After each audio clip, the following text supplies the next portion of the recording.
Kingam-panahy nampitondrany lohateny hoe volana marsa. Volana marsa no andro iray volana ho an'ny poezia. Ao koa nefa ny valo marsa andro natokana any vehivavy fa tsy ho an'ny mpifankatia.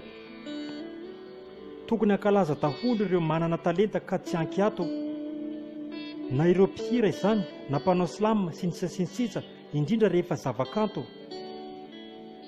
Tonga sy hanamafy ka mpiseho talenta isika mpanakanto, ka tsy maintsy hivoaka daholo ny sanganasa rehetra toy ny tononkalo. Iray volana ho an'ny poezia mantsy ity volana ray ity. Izany hoe isaky ny fahatelo ny volana voalohany ihany izy ity. Andao hiarikalo sy mba hivetsovetso, hamoaka ny aingam-panahy fa tsy mifendrofendro. Ataontsika milay sy ankalazaina ao anatin'ny volana marsa ny fahaizana mampiseho ny traikefa amin'ny alalan'ny sanganasa. Ny sanganasa hafa ankoatra ny poezia mety avokoa sy ndao mba hiara handihy. Rehefa zavakanto ny tena ilaina eto, satria dia miainga avy amin'ny poezia no fototra izany hatreto.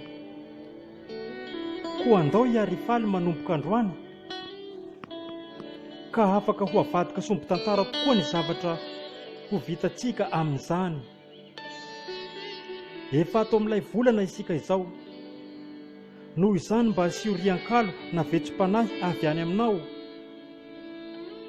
Tsy maninona na vetso mangina nefa milamina, arahina filaminana ara-tsaina sy mba azo arahina.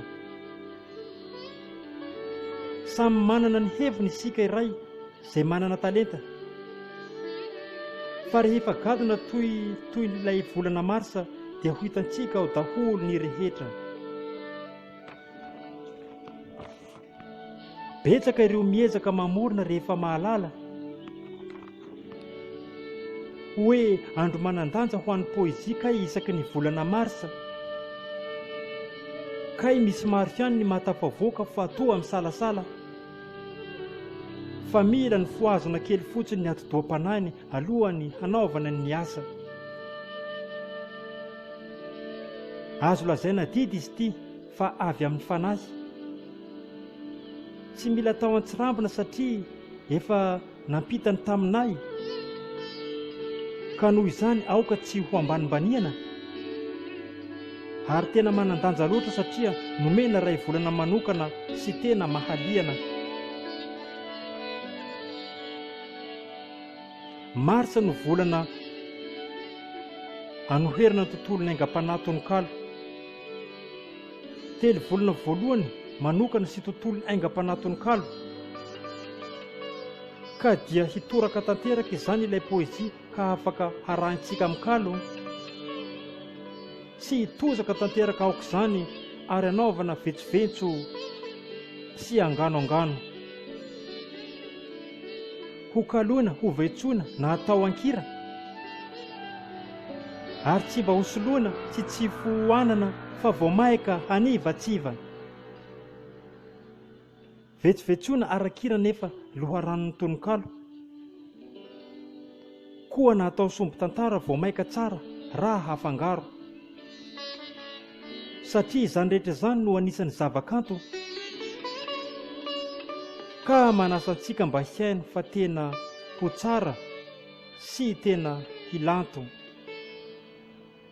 Tena mahatsiaro miramirana ery isika izay mahatsapa fa mpanao poezia, satria tsy azo lazaina ambanin'ny zavatra ny fananantsika talenta izay iriarehan'ny be sy ny maro ary iarahany be sy ny maro malala sy mahafantatra. Isan'andro manome sanganasa iray vaovao ho antsika, ka ho afa-po foana ny amin'izany koa mba ataony hafatra miampita.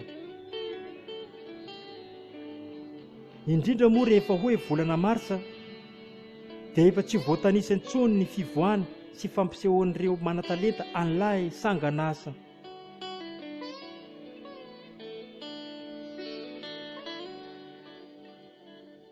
Mpanoratra izaho Patrick, na hoe Kinga Black.